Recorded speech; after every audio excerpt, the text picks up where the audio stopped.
একজন বোন প্রশ্ন করছেন, আমি একটা ইনসিডেন্টের সাথে পরিচিত যেখানে স্বামী বিয়ের পূর্বে স্ত্রীর দিনদারিত্ব থেকে বিয়ে করে, তবে বিয়ের পর স্ত্রীকে প্রেশারাইজ করেন এভাবে।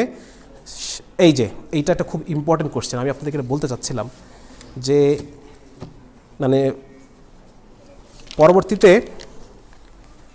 বিয়ে করছে দিনদারিত্ব দেখে, বুঝছেন, পরে যখন মানে স্ত্রীকে খোঁটা দিচ্ছে যে আমি তো তোমার চেহারা ছাড় দিছি, তোমার চেহারাকে আমি ছাড় দিয়ে শুধু তোমার দিনদারিত্ব, এটা খোঁটা দিচ্ছে আর খোঁটা দেয় আর কি এটা বলে।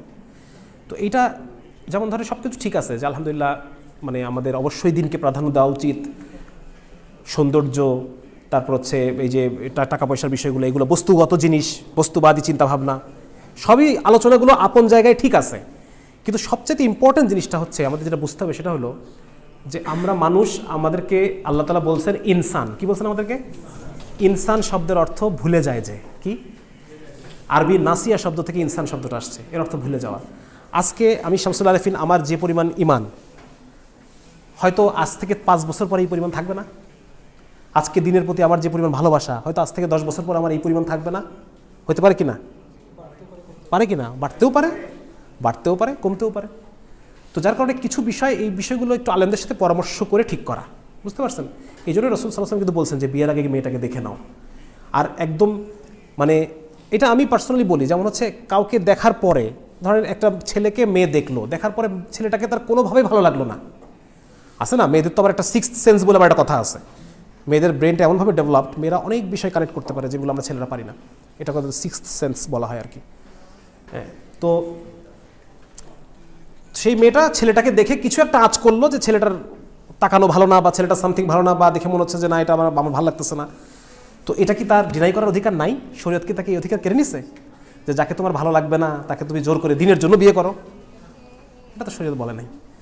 সুতরাং এই বিষয়টা এটাও খুব কম গুরুত্বপূর্ণ কিছু না। আসলে ন্যূনতম কিছু ভালো লাগা তো থাকতে হবে, এবং যার সাথে আপনার মানে আপনি যাকে আপনার জন্য যিনি পারফেক্ট, তার ওই ভালো লাগা আল্লাহ আপনি তৈরি করে দেবেন। আপনি আল্লাহর কাছে দোয়া করেন যে আল্লাহ আপনি আমার জন্য একজন দিনদার পাত্রী ব্যবস্থা করে দেন, তো আল্লাহ তাআলা আপনাকে ওই যেটা আপনার যে ভালো লাগার যেটা কনফিগারেশন, ওটা আল্লাহ দিয়ে দেবেন আপনাকে, আপনার মনটাকে ওইভাবে করে দেবেন ইনশাআল্লাহ।